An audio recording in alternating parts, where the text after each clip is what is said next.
Bonjour à toutes et tous et bienvenue dans Les Pions sur la table. Aujourd'hui, une vidéo un petit peu particulière puisque je vais vous parler de mon orgie du 31 décembre. Alors, une orgie ludique, hein, bien entendu. Alors, je sais pas ce que vous avez fait, vous, le 31 décembre. Est-ce que vous avez mangé comme des petits cochons? Est-ce que vous avez picolé comme des trous? Ou est-ce que vous avez dansé comme des sauvages? J'en sais rien. Peut-être que vous avez fait comme moi d'ailleurs, hein. Peut-être que vous avez beaucoup joué. Alors, quand je dis orgie du 31 décembre, en réalité, c'est une orgie ludique du 30-31 jusqu'au 1er janvier. Voilà, sur 3 jours comme ça. J'ai mis à profit ces jours de congé là pour jouer un maximum. Vous savez comment c'est, hein, parfois on a juste envie de sortir les jeux et de jouer non-stop, et ben là c'est ce qui s'est passé, et je me suis dit tiens, cette fois-ci tu vas en faire profiter un petit peu les gens de la chaîne, les abonnés, et puis ceux qui sont pas abonnés, hein, d'ailleurs, mais abonnez-vous ceux qui sont pas abonnés, vraiment faites-le, et puis activez la petite cloche, hein, parce que ça vous permet de savoir quand une vidéo sort. J'ai vu qu'il y avait très peu de gens qui avaient activé cette fameuse petite cloche. C'est con que vous passiez à côté des vidéos, mais bon, voilà, peu importe, je me suis dit je vais en faire profiter tout le monde, parce que on va parler comme ça d'une quinzaine ou d'une vingtaine de jeux, je sais pas, et puis ça vous permettra d'avoir, voilà, si vous connaissez pas ces jeux, d'avoir une vision rapide du jeu que ça peut être, éventuellement mon avis, hein, je vais vous le donner, et puis ça nous évite à tous d'attendre 15 jours entre deux vidéos de présentation de jeu, là, donc voilà, tant que j'ai les jeux en tête, on en profite. Alors du coup, vous voyez, j'ai deux grosses colonnes de jeux, là, c'est tous les jeux auxquels on a joué pendant cette fameuse fièvre ludique, donc vous voyez, on les voit pas tous, hop, il y en a d'autres dessous, et là c'est pareil, là, je peux même pas la porter, tout simplement parce qu'il y a une boîte énorme tout dessous, vous verrez ce que c'est tout à l'heure, on la voit même pas, je vois à l'écran là. Bon, écoutez, on va parler de chacun des jeux, je vais pas faire très longtemps à chaque fois, mais voilà, vous verrez beaucoup de jeux aujourd'hui.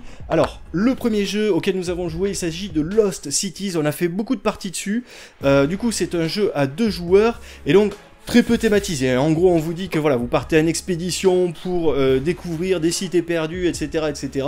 Mais en réalité c'est juste un prétexte pour poser des cartes avec des chiffres dessus, voilà. Alors Lost Cities c'est un classique, pourtant je n'y avais jamais joué, je l'ai découvert là en cette fin d'année, bon voilà, c'est pas du tout mon style de jeu de base, hein. C'est-à-dire que moi j'aime bien les jeux à thème, j'aime bien les jeux forts en thème, et là je vous le dis, hein, c'est vraiment du jeu abstrait, plaqué, voilà, on prend le prétexte de cette expédition, mais en réalité c'est vraiment poser des cartes, des suites de cartes.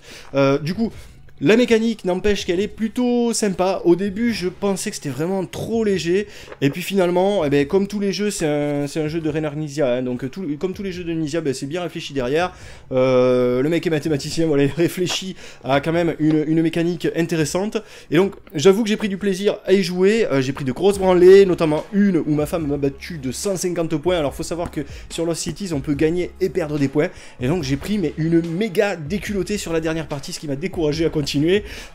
Sinon, non, Lost Cities, alors, je le conseille si vous aimez bien les jeux abstraits et que vous aimez les mécaniques un petit peu malines. Après, c'est très simple, hein, voilà. Mais je pense que, sincèrement, si vous recherchez un thème, c'est pas vers ce jeu-là qu'il faut se tourner, ou alors il faut se tourner vers le Lost Cities 2 à 4 joueurs, là, le jeu de plateau. Je pense que la thématique est plus forte à l'intérieur parce que les expéditions sont mieux représentées. J'ai l'impression qu'on voit les meeples avancer vers les différentes cités perdues et tout, donc moi ça me parle plus déjà, vous voyez, hein, c'est beaucoup plus immersif, je pense, que juste poser des cartes pour représenter une expédition. Donc voilà, Lost Cities à conseiller si vous aimez les petits jeux à 2 malins, voilà, mais sachez que c'est de l'abstrait pur et dur. Alors maintenant, Kahuna, alors Kahuna, celui-là vous le connaissez bien, surtout si vous regardez la chaîne, puisque j'ai fait une vidéo il y a pas très longtemps. Pour le coup, c'est un petit jeu à 2 malin également, mais beaucoup mieux thématisé, beaucoup plus thématisé. Déjà, c'est un jeu de conquête, donc effectivement, ça parle mieux, hein, pour l'imaginaire tout simplement ludique. C'est-à-dire que là, on a une carte avec des îles à conquérir, on va poser des petits ponts, on va poser des petites mains sur les différentes îles qu'on va récupérer. Donc ouais, le thème est là, il est bien présent, même si c'est un jeu simple. Même si c'est très rapide, on a vraiment le thème du jeu de conquête qui est bien représenté. Et Kahuna, moi c'est un jeu que j'adore, vous le savez. Pour moi c'est certainement l'un des meilleurs jeux à 2 qui existent. Il me suit depuis mon adolescence, voilà. C'est vraiment un jeu que vous devez d'avoir dans votre ludothèque, il est très bon. Alors ensuite, nous avons ici un petit jeu pour les enfants qui s'appelle Détective Charlie. Alors Détective Charlie, vous voyez, c'est un jeu d'enquête dans lequel, on va incarner Charlie Holmes qui est là et qui va se balader dans Mysteryville, la magnifique ville au mystère, et on va tomber sur des personnages qui sont Tout à fait drôle, voilà, c'est un petit peu comme si on enquêtait chez les petits malins, vous voyez, puisque on va tomber toujours un petit peu sur les mêmes animaux qui seront soit des fois témoins, soit des fois suspects, voilà, on va les interroger, on va essayer de prouver leur culpabilité ou leur innocence, et donc c'est tout mignon, tout plein, franchement les illustrations sont super dedans, les dialogues, les discours et tout, c'est assez drôle, voilà, c'est vraiment, c'est un jeu à partir de 7 ans, hein, donc c'est vraiment, pour les enfants, vous attendez pas à des enquêtes de ouf, c'est pas Sherlock Holmes, détective conseil, détective Charlie, mais franchement, on passe un super bon moment avec les enfants avec ce jeu, moi je le trouve super bien fait, alors certes il n'y a que 6 enquêtes à l'intérieur, donc certains diront ouais c'est un peu cher payé pour y jouer 6 fois et tout ça, les parties sont pas très longues, je crois que c'est un quart d'heure 20 minutes,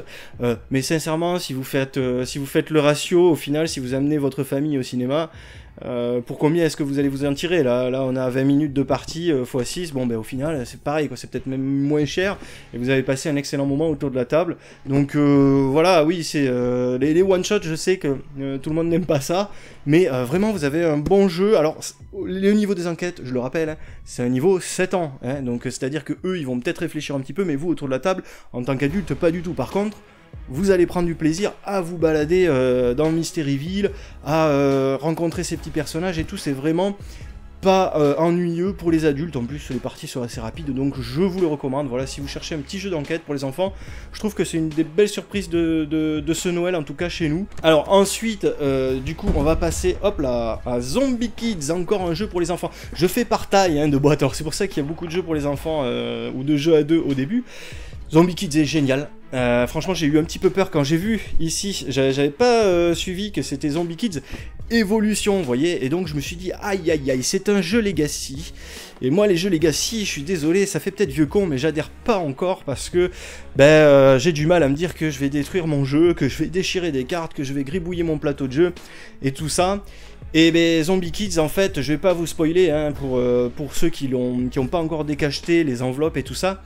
Mais sans vous spoiler, voilà, vous n'allez pas abîmer le jeu. Donc y a pas de souci, c'est pas un Legacy en fait, c'est pas un vrai Legacy. On peut se débattre de la définition du Legacy, mais voilà, c'est du coup je suis plutôt satisfait de cette acquisition, même très satisfait. C'est certainement aujourd'hui le meilleur jeu de la ludothèque de mes enfants, très punchy, très dynamique. Alors ne vous arrêtez pas au tout début, parce qu'au tout début c'est vrai que la mécanique est simple, mais comme il y a écrit là, c'est évolution, donc ça va se complexifier, les zombies vont devenir de plus en plus puissants, les élèves qui défendent l'école, puisque c'est ça en fait le thème de Zombie Kids, vont également devenir de plus en plus puissants.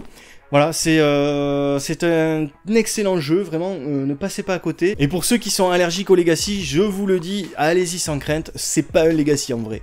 Alors ensuite, on a ici, alors 13 jours. Alors 13 jours, là j'ai un petit peu triché. Pourquoi? Parce que dans 13 jours, en fait, on n'a pas joué au jeu 13 jours. On a joué à ce qu'il y a à l'intérieur. Ce qu'il y a à l'intérieur, vous voyez, hop, il y a un mini-jeu qui s'appelle 13 minutes. Vous voyez, j'espère qu'on le voit bien là. Il y a un mini-jeu qui s'appelle 13 minutes, qui est donc moins long du coup. Et c'était en toute fin de soirée, en fait, qu'on a attaqué ce jeu-là. Et donc, on s'est dit, vas-y, on va pas se taper la règle de 13 jours. C'est pas grave, il y a le mini-jeu à l'intérieur. Donc, on va lire la règle du 13 minutes et puis on va jouer à ça. Alors, 13 jours, je sais pas ce qu'il vaut, mais je pense qu'il est vraiment pas mal, parce que 13 minutes déjà de base, moi je l'ai trouvé intéressant, dans le sens où, bon, c'est hyper simple, c'est hyper léger en réalité en termes de mécanique, mais c'est un card driven. Donc un card driven, ça veut dire quoi? Ça veut dire qu'on va revivre des événements historiques. Là en l'occurrence c'est la crise des missiles de Cuba en 1962. Je sais, dit comme ça, il y en a qui se disent c'est pas très sexy, mais moi j'adore ça franchement. Et du coup j'adore ces thèmes historiques là où on va en card driven, on va revivre certains événements, on va essayer peut-être de changer le cours de l'histoire, etc. Peut-être qu'on va se prendre une petite guerre nucléaire sur la gueule, c'est assez rigolo. Et, enfin c'est rigolo en jeu bien entendu. Et donc voilà, on a fait du coup le 13 minutes, voilà, ça se joue vraiment en 13 minutes, hein, c'est vraiment, il y a très peu de cartes à poser, il y a quelques petits cubes de puissance, de ressources, pardon, à poser, d'influence même, c'est des cubes d'influence, et voilà, et le jeu en lui-même, bien sûr que il mériterait pas d'être vendu tout seul, je pense, mais au final, voilà, en petit grignotage comme ça, on a bien apprécié en fin de soirée. En tout cas, moi j'ai bien apprécié en fin de soirée. Ma femme, c'est un peu différent parce que c'est le genre de thème, voilà, qui lui parle pas trop ni rien. Elle y a joué pour me faire plaisir. Disons que comme je l'avais laissé gagner à Lost Cities juste avant, voilà, c'est normal. Et je vous ai pas dit, pour la première fois, je disais dans la vidéo, je gagne toujours à Kahuna. Eh ben pour la première fois, ma femme a gagné une partie de Kahuna. C'est un truc de fou. Et pourtant, je vous assure, j'avais pas fait un énorme apéro. Hein. Vraiment, c'était, je vous le dis, hein, c'était vraiment avec énormément de modération. Hein. C'était très très soft. Donc voilà, 13 jours. Alors du coup, 13 minutes, voilà ce que c'est. Alors... Château Aventure, vous le connaissez déjà si vous regardez un petit peu la chaîne, puisque j'en ai déjà parlé. C'est basé sur le principe des jeux textuels, hein, des jeux qui étaient relativement à la mode dans les années 70, me semble-t-il. Et donc, vous savez, on a une petite ligne de texte, et donc on va choisir une action en fonction de ce texte-là. On va essayer de trouver l'action qu'il faut faire, en fait, pour pouvoir sortir, aller vers une nouvelle ligne de texte, etc. etc. Du coup, c'est un peu comme un livre dont vous êtes le héros. Mais en un peu plus fun dans le sens où en fait ici donc le robot va être joué par un des joueurs autour de la table, une espèce de maître du jeu si vous voulez, et les autres joueurs vont pouvoir jouer le héros tous en même temps, c'est à dire qu'il y en a un qui va pouvoir le faire marcher et l'autre qui va le faire attaquer pour sa deuxième action, etc. etc. Donc parfois c'est un bordel sans nom, ça peut être d'ailleurs un peu énervant pour certains joueurs, voilà, parce que ils estiment que leur voisin ne fait pas du tout ce qu'il faut faire, voilà. C'est pas non plus le jeu du siècle dans le sens où voilà, c'est très orienté, c'est très cadré, etc., etc. Mais ça fait passer un bon moment, voilà, ça vaut le coup de... Je vous conseille d'en faire au moins une partie, une fois, pour voir un petit peu à quoi ça ressemble. C'est sympathique, ça peut même initier un petit peu les enfants, on va dire, à un début de jeu de rôle, allez, j'ose dire ça, voilà, même si c'est pas ça du tout, mais voilà, ça leur donne, en fait... le champ libre à l'imagination dans le sens où ils peuvent imaginer leurs actions, ils n'ont pas vraiment de limite et ils peuvent essayer d'imaginer ce qu'il faut faire pour sortir à chaque fois de chaque tableau de jeu, voilà. Donc pourquoi pas, voilà, c'est plutôt sympathique, c'est sous forme de livret, Château Aventure, et il y a je crois 15 ou 16 aventures à l'intérieur, je ne sais plus du tout, mais bon c'est pas grave. Et on va passer au jeu suivant. Alors le jeu suivant il s'agit de, hop hop hop, alors là j'ai ma colonne qui va commencer à se casser la gueule parce qu'il commence à y avoir beaucoup de jeux, je vais réorganiser tout ça. Alors ensuite qu'est-ce qu'on a? On a Gaïa les amis, Gaïa, alors qu'est-ce que c'est que Gaïa? Il y en a certains d'entre vous certainement qui connaissent. Gaïa c'est un Carcassonne plus en fait, c'est un jeu de tuiles, un jeu de placement, vous voyez, hop hop hop. Et donc dans Gaïa il va falloir se défausser tous ces meeples, voilà, en posant des tuiles, en construisant un décor, on va construire notre propre monde tous ensemble. Et puis dessus on va bâtir des cités, on va amener un peu de vie avec des chèvres, des poissons, etc.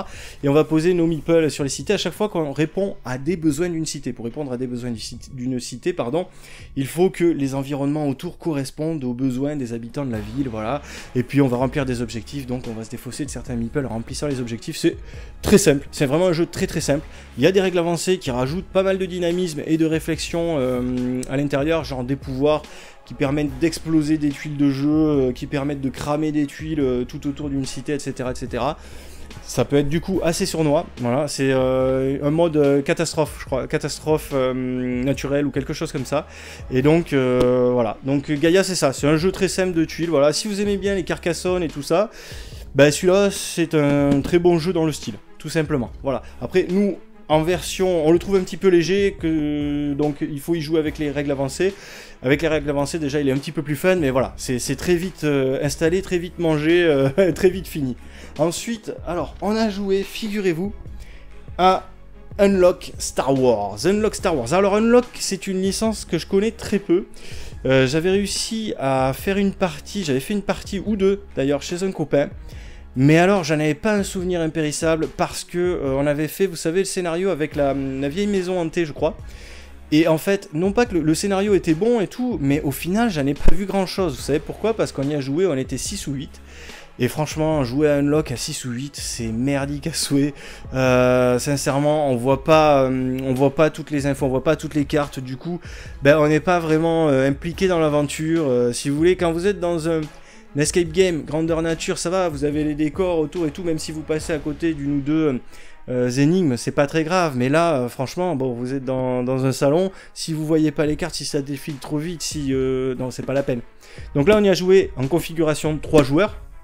Et je trouve que la configuration est parfaite, on se complétait parfaitement, on pouvait à peu près tout voir, même si tu vois pas toutes les cartes c'est pas grave parce que tu entends ce que font les autres et tout, donc du coup bah, tu suis l'aventure, et c'est d'autant plus important que cet escape game Star Wars, cet unlock Star Wars, eh ben, il a vraiment le sel d'une aventure, c'est-à-dire que vous allez revivre par exemple certaines scènes de la trilogie originale dedans. Voilà, dès la première aventure en fait, vous revivez des scènes de la trilogie originale, sans rien vous spoiler, mais en gros... Ben, vous allez être en terrain inconnu, puisque vous allez vous retrouver sur la planète haute, la planète glacée, et donc il y a des éléments de jeu qui vont vous rappeler énormément l'Empire contre-attaque, voilà. Donc c'est important, là, au niveau de l'immersion, en fait, au niveau de suivre, en fait, ce qui se passe. Ça fait partie, pour le coup, d'un des gros points forts de cette boîte-là. Alors après, je sais qu'il y a plein de gens, y compris dans mes connaissances, qui m'ont dit « Ouais, le Unlock Star Wars, il est trop facile, tout ça, machin. » Alors je saurais pas vous dire, parce que, comme je vous dis, j'ai pas assez pratiqué d'Unlock, donc je saurais pas. Tout ce que je peux vous dire, c'est que, bon, il y a un tutoriel dedans, bon, ça c'est plié. Ensuite, il y a la première mission qui a été relativement facile, hein, pour nous, on a fini bien avant le temps imparti. Après, les deux autres missions, par contre, on a galéré. Mais alors, est-ce que c'est parce que les énigmes étaient difficiles? Je pense pas. Il y avait 98% des énigmes, 99% des énigmes qui étaient assez évidentes. Je pense que c'était plutôt dû aux mécaniques unlock qu'on ne connaît pas encore. Voilà, on était trois, mais moi je vous dis, j'avais fait une partie, les deux autres n'avaient jamais joué une partie de unlock, pardon. On n'est pas habitué aux mécaniques de jeu unlock, en fait. Et je pense que c'est ça qui nous a un petit peu planté. Voilà. Mais sinon, après, dans l'ensemble, moi je trouve que... Ben, c'est assez différent d'un scénario à l'autre, il y a des idées, c'est original, voilà. Et du coup, moi, en plus, en tant que fan de Star Wars, je vous dis, j'ai vraiment adoré. C'est vraiment bien ficelé, l'univers est très bien respecté, les aventures sont vraiment cool. Je trouve qu'il y a des idées super originales à l'intérieur, mais je vous dis, j'ai pas trop pratiqué Unlock, donc si ça se trouve, ça a déjà été utilisé ailleurs. Voilà, le droïde, par exemple, là, dans l'épisode 2, voilà, ça spoile personne, mais voilà, vous saurez de quoi je parle si vous l'avez fait. Je trouve ça super intéressant, et vraiment, c'est une boîte... Alors, on a tout fait. On a tout fait pendant les 3 jours, un par jour on en a fait, et vraiment j'ai adoré, donc je recommande Star Wars Unlock. Moi en tout cas j'ai passé un très bon moment, hein. Si vous êtes fan de Star Wars, franchement ça vaut le coup, puis après vous revendez la boîte comme vous voulez. Alors ensuite, autre jeu découvert là, en cette période de fête, en cette période de boulimie ludique, eh bien Breaking Bad, le jeu. C'est un jeu que j'ai depuis un petit moment, et alors j'hésitais à l'ouvrir, j'avais un petit peu d'appréhension parce que j'adore la série Breaking Bad, et je me suis dit, aïe aïe aïe, les adaptations de séries parfois c'est pas terrible. On avait vu sur cette chaîne-là Spartacus qui a été adapté avec plus ou moins voilà, de brio. C'est un jeu qui me plaît bien, mais parce que j'adore tellement la série, et puis bon, il est assez diversifié, mais il est buggé par endroits, on en avait parlé dans la vidéo. Et là, du coup, vous voyez, hop, j'ai regardé, et c'est un petit peu le même style, vous voyez, avec des photos plaquées dessus et tout. Alors je me suis dit, aïe aïe aïe, déjà au niveau du design, bon, il n'y a pas vraiment d'effort qui a été fait. Moi j'aurais bien aimé voir, je sais pas, leur gueule en dessin, quoi, voilà, en crayonné, version comics, ou j'en sais rien. Et non, ben on se contente de photos de la série. Alors pourquoi pas, cette couverture est magnifique, hein, vraiment. Et finalement, vous savez quoi? Ce jeu est bon. Ce jeu est même plutôt très bon. Moi, il m'a rappelé le Gang des Tractions avant, en fait. C'est pour vous dire à quel point il est bon, hein. Donc, c'est vraiment un jeu de gangster par excellence. C'est-à-dire que on va commettre des actes répréhensibles, on va se tirer dans les pattes, il va y avoir un climat de parano fantastique autour de la table, et... chose rare, il va y avoir un joueur qui va jouer la DEA, donc la police en fait. Et c'est vrai que d'habitude, dans les jeux de gangsters, ben, la police elle est un petit peu tirée au hasard en fait, par des cartes, par des effets comme ça, c'est une forme d'intelligence artificielle jouée par le jeu lui-même, et ben là c'est un vrai joueur derrière. Donc ça veut dire que on va devoir faire attention à nos collègues criminels, mais on va aussi devoir faire attention à la DEA. Et donc il y a un climat de menace permanent dans ce jeu qui est mais génial, vraiment moi ça m'a beaucoup plu, et tous les gens autour de la table là, ça nous a beaucoup plu, donc vraiment top. Breaking Bad, moi je recommande. Il y a dedans de jolis cristaux de meth, pour ceux qui sont fans de la série. Tiens, on en voit un petit peu là. C'est vraiment très joli, voilà, ce bleu là. Alors après, ne touchez pas la drogue, hein, bien sûr, c'est de la merde. Mais par contre, jouer à ce jeu, j'ai trouvé qu'il était plutôt sympa, voilà, même plutôt, voilà, très très bonne surprise pour moi. Est-ce que c'est le meilleur jeu de gangster qui existe? Je suis pas sûr, mais en tout cas, si vous êtes fan de la série, vous serez pas déçus, à mon avis. Voilà. Et puis en plus, les mécaniques sont assez simples. Alors ensuite, oh là là, mesdames et messieurs, X-Wing, Star Wars X-Wing, là aussi, alors un jeu que j'ai découvert du coup maintenant sur le tard, vous imaginez pas, hein, c'est la version 1.0 là, hein, le X-Wing, et il végétait, mais celui-là, mais depuis, mais très longtemps en fait, dans ma ludo, et vous savez pourquoi? Pour une simple et bonne raison. C'est que je me suis dit, X-Wing, voilà, c'est un jeu Edge et tout machin. Je me suis dit, il va être bien celui-là. Il va être bien. En plus, il y a de belles figurines, vous les avez vues. Et le problème, c'est que si je tombe fan de ce jeu, ben après, je vais pas m'arrêter. Je vais acheter des extensions, acheter le Faucon Millennium, là, qui coûte 50 ou 80, ouais, 30 ou 50 euros. Je vais acheter ceci, je vais acheter cela. Et bon, à l'époque, je vous le garantis, mon budget me le permettait pas. Il me permet toujours pas, hein, mais voilà, j'ai pris un peu plus de maturité, on va dire, et donc, je sais peut-être un peu mieux me réfréner. Donc, on a ouvert X-Wing. C'est un jeu à 2 joueurs. On a adoré. Vraiment, la mécanique de jeu est géniale avec des gabarits là pour se déplacer dans l'espace. Donc il n'y a pas de limite de jeu en fait. Il n'y a pas de plateau de jeu ni rien dans X-Wing. En fait, votre zone de jeu, ben, c'est celle que vous avez définie. Donc c'est soit la table, soit le sol. En fait, c'est vous qui décidez. Et donc vous imaginez bien que ce jeu procure un énorme sentiment de liberté. On se croit vraiment dans l'espace pour le coup. Vous avez des petites astéroïdes là dont vous pouvez consteller la zone de jeu. Et puis, alors, il y a très peu de figurines dedans, il n'y a que ces trois-là. Il y a le X-Wing et il y a les 2 TIE Fighters. Voilà, donc, du coup, c'est un petit peu frustrant d'avoir que ça. Je pense que c'est un petit peu fait exprès aussi pour qu'on investisse justement dans les extensions. Mais le principe de jeu est très simple, le principe de jeu est très bon, c'est très efficace, sincèrement. Donc moi, je vous le recommande chaudement. Alors maintenant, c'est plus cette version-là, hein, c'est la version 2.0 qui est sortie. Je sais qu'il existe aussi une version résistance pour coller à la nouvelle nostalgie de chez Disney. Et d'ailleurs, alors, totalement en aparté, bon, vous connaissez mon opinion sur cette fameuse nouvelle trilogie Star Wars, mais je viens de finir la Mandalorian saison 2. Ah, waouh! Mais sérieux, mais comment est-ce qu'on peut avoir un tel écart d'écriture, un tel écart de qualité surtout, un tel écart de réalisation entre une trilogie de films qui était censée en gros être le point d'orgue de la saga, qui était censé être fantastique. Enfin, je veux dire, c'est quand même des films, c'est quand même le cinéma, c'est quand même le noble art. Et cette série Mandalorian, donc à la base, on n'attendait pas grand-chose en finale. Alors, je sais pourquoi, hein, je sais que derrière, il y a des Filoni et tout ça, mais mon Dieu, mais comme j'aurais aimé que cette nouvelle trilogie ressemble à Mandalorian, mais sincèrement... Quand on voit comment c'est écrit, alors après je suis d'accord, c'est quelque chose, c'est une série qui raconte pas grand chose, hein, je veux dire le scénario tient au final sur un petit post-it, mais c'est tellement bien raconté, et c'est tellement bien réalisé, et il y a tellement de références à l'univers étendu, à l'univers qu'on aime, c'est incroyable, moi je suis tombé sous le charme de cette série, mais même musicalement, les thèmes musicaux de Mandalorian, mais surpassent mais 20 fois ceux de cette nouvelle trilogie, c'est incroyable. Comme quoi, hein, et on n'a pas besoin de beaucoup d'argent, hein, parce que, enfin, beaucoup d'argent, c'est quand même une série qui a coûté cher, Mandalorian, mais c'est des budgets vachement limités par rapport à ce qu'ils ont pu mettre dans la nouvelle trilogie Star Wars, et quand même, on arrive à faire du mieux, quoi. Donc, c'est juste une question d'envie, en fait, c'est juste une question de savoir où est-ce qu'on va, et de faire appel aux bonnes personnes, c'est tout. Sortez Kathleen Kennedy, bordel, sortez-la. Vraiment, Mandalorian... Excellente surprise dans l'univers Star Wars, avec Rogue One bien entendu, mais dis donc, quand on voit les films à côté, moi ça me... C'est dommage, hein.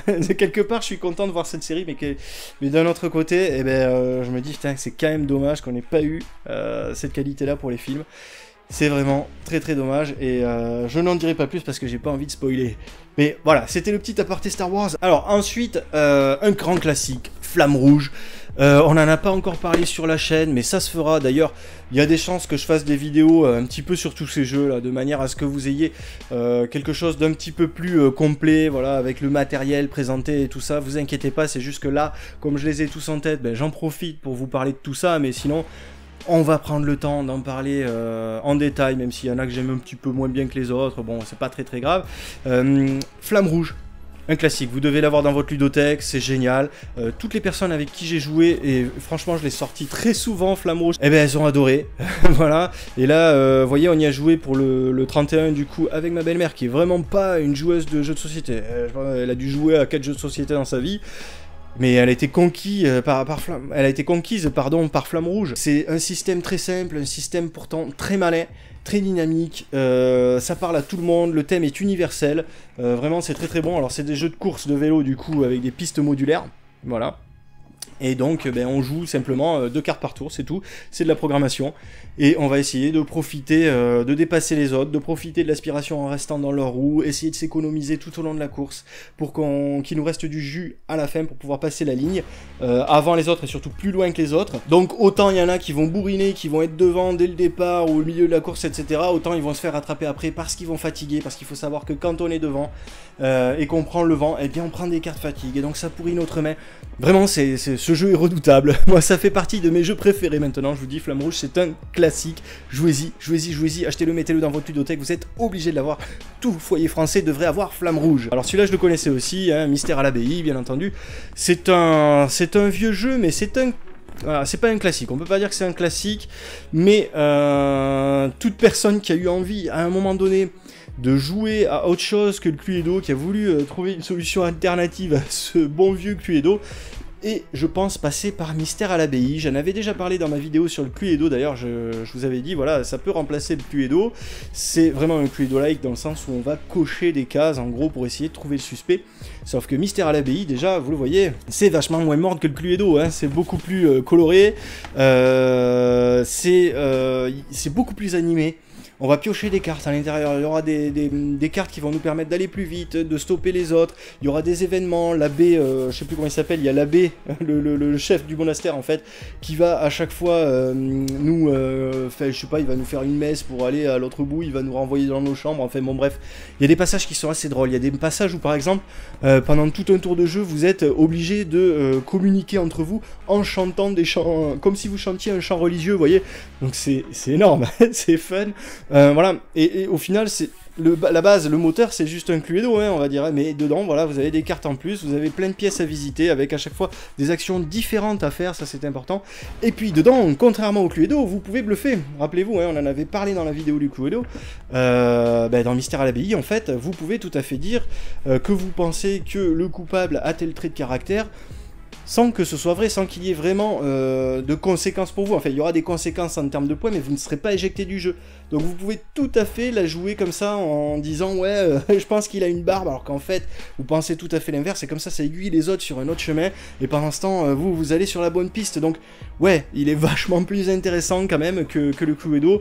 C'est pas forcément mon style de jeu de base, parce que moi, les jeux d'enquête où il faut cocher, je préfère les jeux d'enquête immersifs, en fait, à la Sherlock Holmes et tout ça, ou les Murder Party, mais sincèrement, je m'ennuie beaucoup moins avec Mystère à l'abbaye, je m'ennuie pas du tout même avec Mystère à l'abbaye, alors que le Cluedo, je me fais chier comme un rat mort. Donc voilà, si vous voulez remplacer le Cluedo, Mystère à l'abbaye, alors par contre, vous le trouverez pas neuf, hein, je pense pas qu'il soit réédité celui-ci, il va falloir l'acheter d'occasion, les amis. Et pour finir, alors, ouais, je vous ai pas dit à chaque fois combien de parties on avait joué de chaque, mais bon, voilà, vous avez compris qu'on avait joué un petit peu non-stop en fait pendant 3 jours, on s'est arrêté pour manger, vous inquiétez pas quand même, mais le dernier jeu dont je devais vous parler, il est tout au fond parce qu'il est très lourd et donc ça aurait abîmé les autres boîtes, c'est Cthulhu Death May Die. Et Cthulhu Death May Die, voyez-vous, c'est une énorme boîte avec...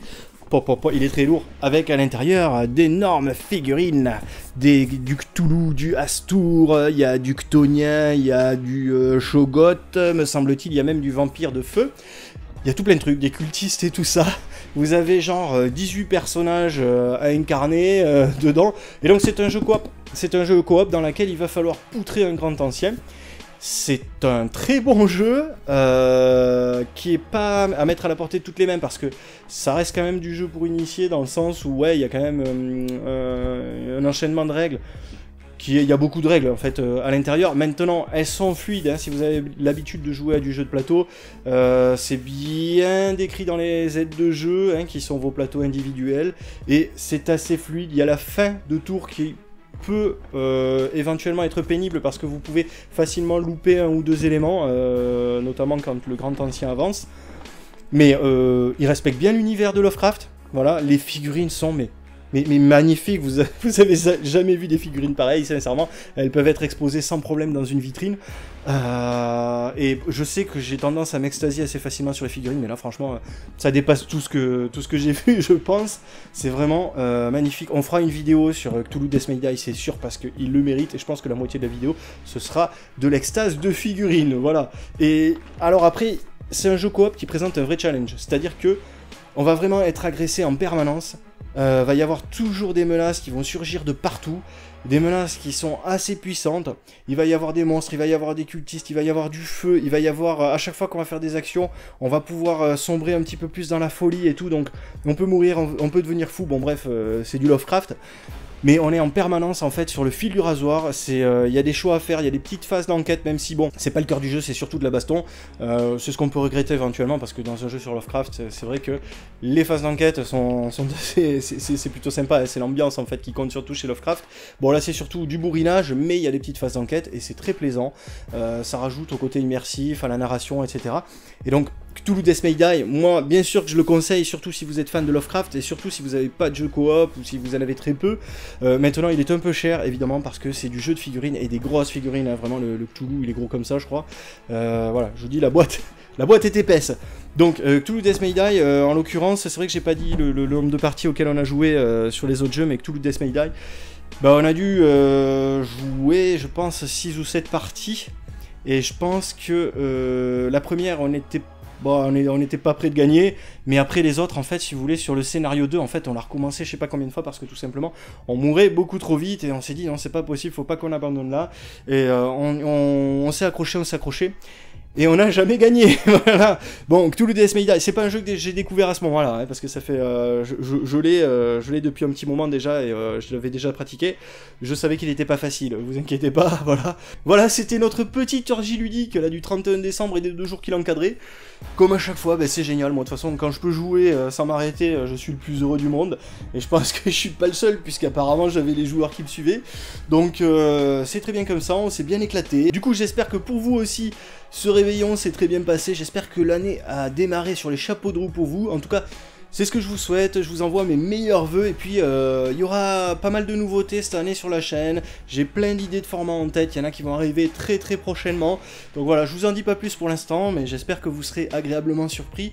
Ça va arriver, là, ça va arriver à la suite de cette vidéo très certainement, et je vous dis à bientôt, et n'oubliez pas entre temps de mettre les pions sur la table.